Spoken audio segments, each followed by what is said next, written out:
Ang buwan po ng Mayo ay buwan ng maraming bulaklak at ang ating mga ninuno ay ginawang kaugalian ng mga bulaklak ng ating hardin, dinadala sa simbahan at iniaalay sa imahe ng mahal na Birhen.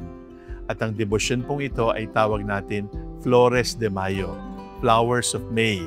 Minsan ay Flores de Maria, Flowers of Mary. At ang prosesyon po natin ay Flores de Mayo, ibig sabihin, naghahandog tayo ng bulaklak sa mahal na Birhen. Iba po ito sa Santa Cruzan. Ang Flores de Mayo ay pagpaparangal sa Birhen.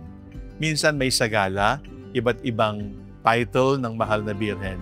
Subalit, ang pangunahing pinaparangalan sa Flores de Mayo ay ang mahal na Birhen. Ang mga sagala dapat nakaturo sa Birhen. Ang mga sagala, hindi sila ang VIP sa prosesyon. Ang prosesyon ay para sa mahal na Birhen. At kung kayo ay pipiliing sagala, mga minamahal kong kababaihan, tandaan ninyo, magsimba, magkumpisal, iayos ang sarili, subalit hindi tayo ang papansinin, kundi ang Birhen na ating pinaparangalan. Huwag kakalimutan, ang Flores de Mayo ay mga bulaklak para sa Birhen, hindi para sa kaninong tao.